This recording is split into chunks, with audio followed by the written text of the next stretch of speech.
Hey class. So this week we're doing something different. I'm going to divide you into groups, which are quite visible on on Moodle, and we're going to be using this book. Each of you is going to take 1/3 of the book. I know you're busy. I know it's summer, and this is a class that I'm trying to teach you both the content of pandemics, teach you about the ways that America has responded in the past, but also then to get you to think about how the parallels with COVID-19.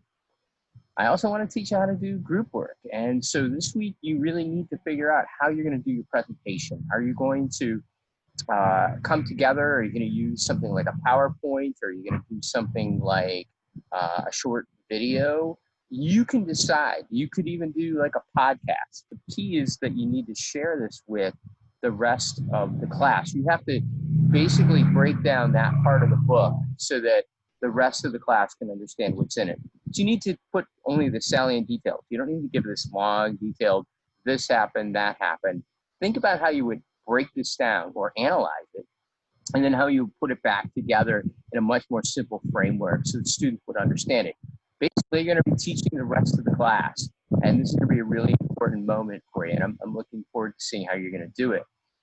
I will be here to help. As you know, I have online office hours. I have availability, and I'm still trying to pull you together as a group for a Zoom meeting so that we can all hang together. But again, I know that you've got busy schedules. Some of you are working. Some of you have other activities you're pursuing. So it's not that easy, but we'll get through it together. So not to worry. But I'm looking forward to this week because I'm really interested in how you're going to pull this together.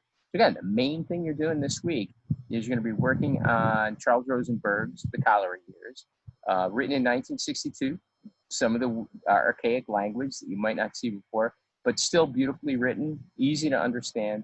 And again, the concepts and the ideas there are paralleled with what you're actually seeing today in the newspapers, the media, the way religious groups and politicians are responding to the COVID-19 pandemic. So I think you're going to find this a really rich read, which is one of the reasons I chose this book. But also, frankly, you're not having to read the whole book. I would encourage you to when you have the time to finish the whole book. But for this week, you're merely doing 1/3 of it, working in a group to determine how you're going to prepare this for the rest of the class.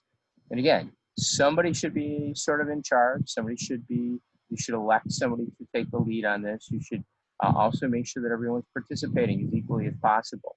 Group work is not easy, and it's often the biggest problem that students have with college work is the requirement to do group work. But the reality is that if you end up working in almost any setting, in a museum or corporate America or a law firm, you're going to be working together. You're not going to be working alone. You're constantly working with other people and relying on them. So this is a good way to start doing that. And then using technology to better develop what it is you want to achieve. So that's my tip for the week. And I look forward to seeing you online this week.